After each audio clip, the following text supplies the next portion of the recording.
Just want to thank all of our viewers and our listeners and our followers, subscriber. Please, um, we have been into this journey for quite some time now, and we are asking all of you that are watching, please share, comment, subscribe. If you have not subscribed to our channel, please do so. Help us grow.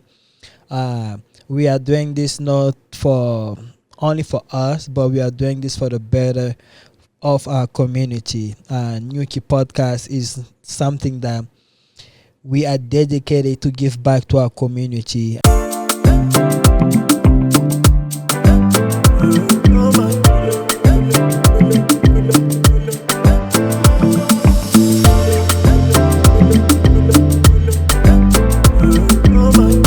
If or when your spouse and her family are fighting,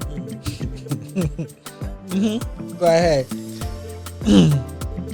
do you interfere or you grab popcorn and just watch? Like you are married right now. Yeah. If now. Yeah, so now Charlene is decided to fight with her family. Do you interfere or you just grab some popcorn and see how it plays out?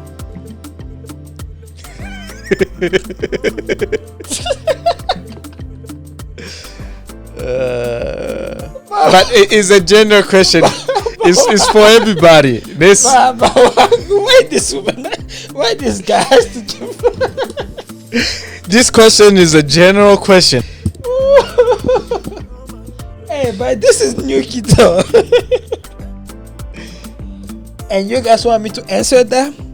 I'm asking a question. I have my own opinion. My response is very short. So, but I want to hear yours first. My response, well, if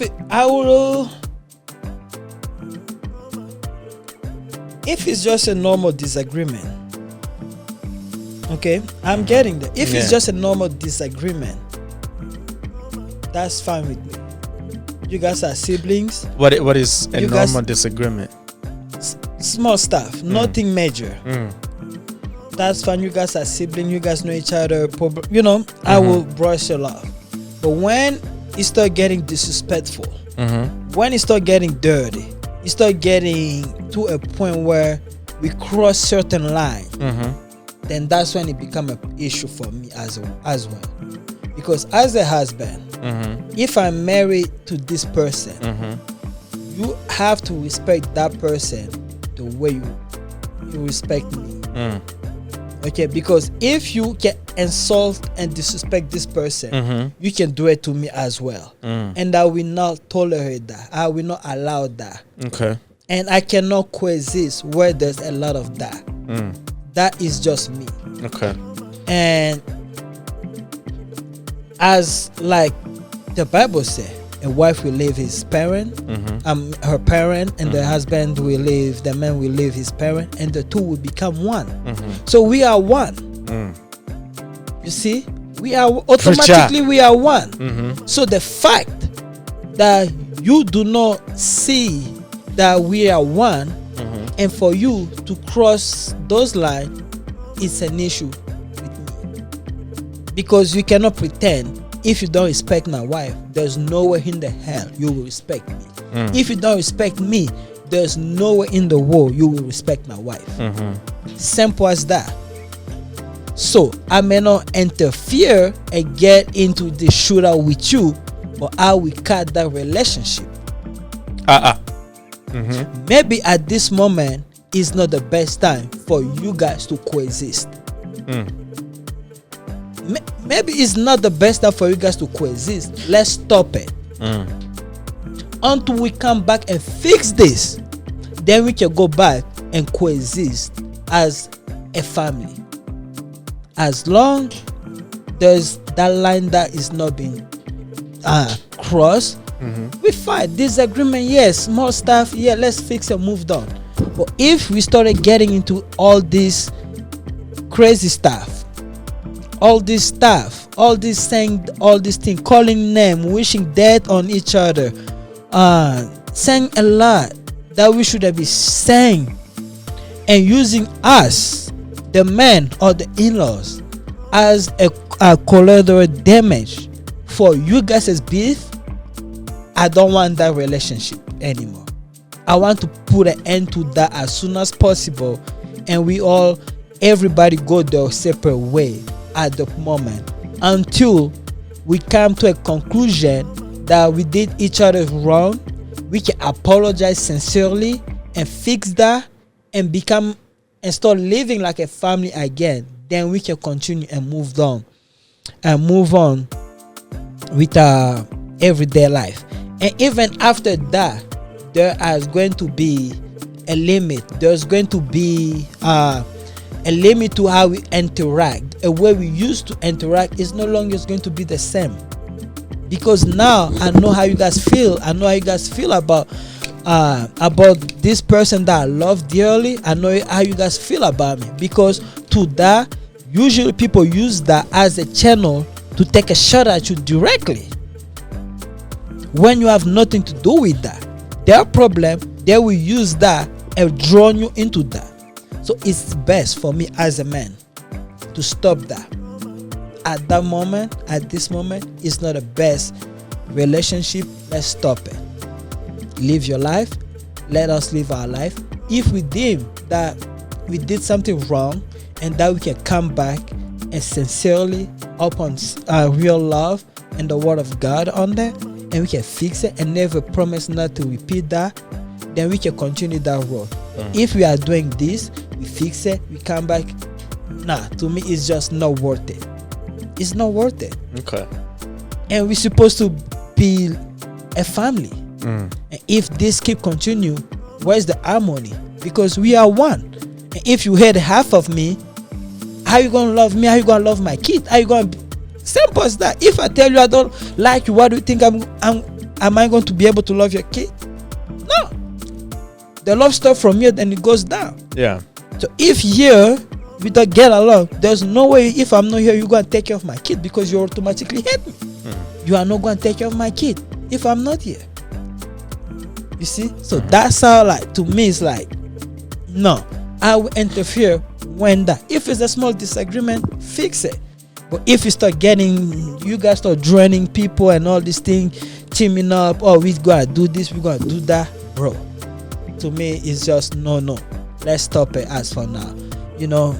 I've said, the Bible says if your hand is giving you a problem, chop that off. Cut it off. Jesus flogged people in the church. Why can we not do it? Why can we do it? Why can't we say, hey man, like, out of love, out of respect, let's not do this. Stay your corner, I stay out, we stay in our corner, and move on with life. If we deem that we were meant to be together, we upon love, real love, we will come back one day and say, man, I was wrong. We will say, I was wrong. Let's fix this. Let's move on from this. This is not how we're supposed to live. This is not how we're supposed to be as a family. And we moved on. But if you see people are doing that, maybe that's just the character. Because me, the way I grew up, the way I've seen my family, there was none of that until I don't think I have anything to add to that, because I think you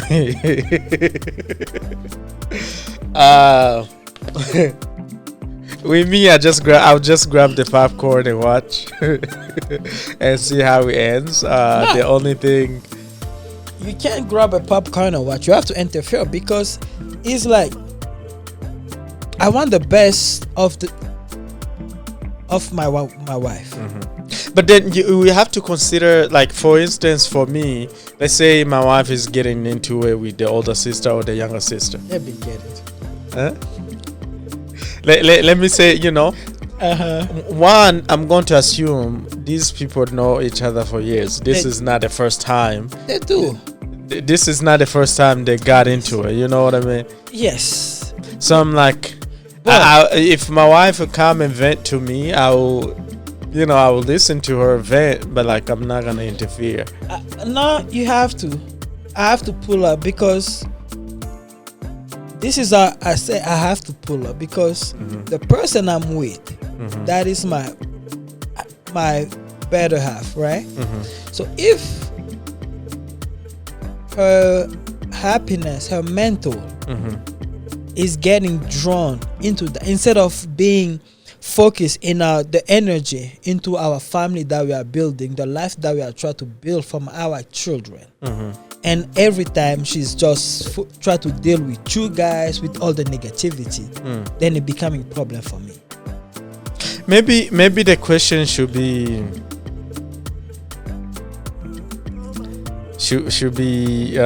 restated. I don't, but like maybe we should be a little bit specific on what kind of fight. It doesn't matter. It doesn't matter what. It doesn't matter what kind of matter, fight. Right? Yeah, it doesn't matter, because at this point there shouldn't be a reason for you guys to fight. People do fight. People fight. I'm not saying disagreement. There shouldn't be a reason for us to fight at this moment, because what are we fighting over? Is it? So should we say disagreement or fight? So should we just say disagreement? Disagreement is okay. I don't always agree with everything my brother. I agree with my sister. They disagree with me all the time. They say all the time. We disagree with each other. Yeah. But I don't fight. I don't get into a shootout match with them. I don't get into this disrespectful venues with them. I don't. A disrespectful what? In this disrespectful venue with them. Okay. You know, I don't. That's okay. Like, yeah, we can disagree and all these things, but when I start becoming disrespectful, that's an issue. To me, the environment is no longer welcome. So this is a really good conversation. Because always people try to use those small stuff to take a shot at you. No, and yeah, so let me ask this question. Okay. However any family function, what do you think is a reflection of? It will always go back to the head of the household. Okay. It will always go back to the head of the household. Because so when you see your boys getting into it, what approach compared to like the older generation? Like what approach would you take? I will take a different approach, because the way I was brought, the way as I said, as we were disciplined, they never put us down to go head to head with one another. It was like, yo, this is your older brother, respect your brother. You cannot talk back to your brother, you cannot insult them, you cannot be disrespectful to them and all these things. And then when you leave, that's when now the parent will talk to the older brother. You are the older brother. Learn how to comport yourself. You cannot do this with your brother. Even if he was wrong in front of me as the younger person, they will never condemn him in front of me. You see? And that's how I was raised up on that. Until this day, until when things start. When you left your house. Yeah. Okay. Yeah. So that's how and that's what you can see even with the rest of us. It's always like that. And I was brought up like, if there's a situation between an adult and I have to find another adult of that same generation with that person and tell them, this is what this person has done to me, this is what's going on, please tell to that person to stop. Yeah. And that's how it will, and that's how unto this day, that's how I've always carried that expectation with me. Yeah. The time that I've went off the rail, have enough of niggas, and people try to take advantage of me. People try to use my quietness as a sign of weakness or as being afraid, and try to cross that road. And I was like, then I have to replicate, and I have to let you know. I'll check you anytime. Let's go back to marriage.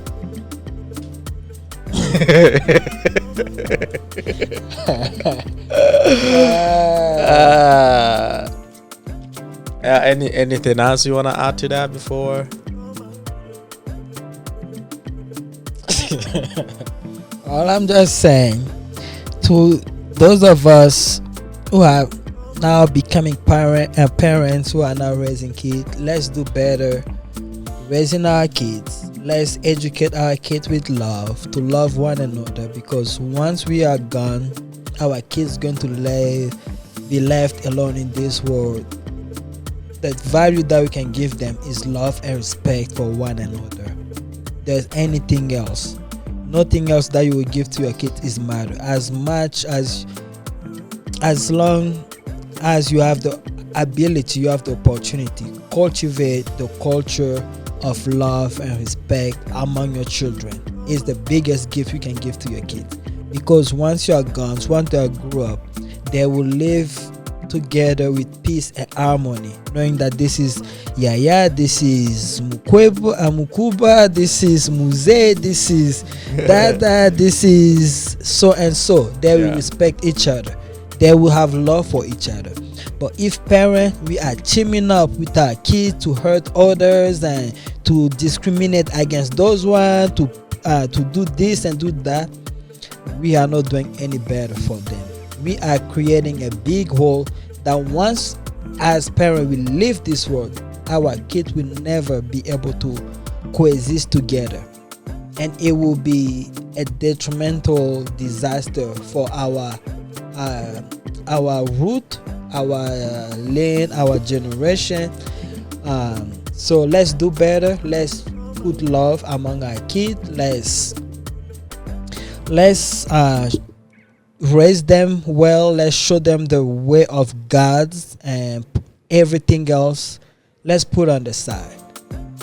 That's all I can say. And to close, those that want to, what is one advice you can give to those that want to get into marriage? Before they get into it, what is something they should know? Something they should know, know that every marriage is different. Everybody has their own battle in their marriage that they fight. You will not have the same way like everybody else. Your situation is different. You don't know. Marriage is just complicated. It's a beautiful thing, but it's complicated. It's going to build you differently. All I can say, if you are really, really into that, put God first. God has to be the center of your marriage, or otherwise you will not survive. You will fail, because God will be able to heal certain situations. He will be able to heal certain wounds, certain things that a human being, a man, it doesn't matter who, cannot fix it with what they say. Only God can heal you. Only God can protect your marriage. Only God can give you a hope again to be able to love again. Only God can give you the strength to be able to wake up, to look at your family and go out there and fight and look for a way to create opportunity for a better life. Only God can be able to bless you. If you are trying to get into a marriage to prove to people, you will not last, you will not succeed. But if you put God first, you will be able to succeed any challenges that come your way. Before you get into marriage and you notice any red flags about your partner, any red flags, before you get into it, when you decide to get into marriage with that person, regardless all kind of warnings, make sure you accept those warnings. Like, you're okay with those warnings or those red flags. Don't go in like, oh, I'm going to change those red flags. You are going to suffer big time. So like, when you get into it, just accept If you don't accept those red flags, don't get into it. But if you decide to get into marriage with that person, make sure you are okay with whatever red flags that comes with them, or that come with them. That's all I wanted to say. Accept, go in with the red flags, accept them, and definitely this has concluded our episode of today, and we appreciate everybody. Thank you, and stay safe. God bless. Peace.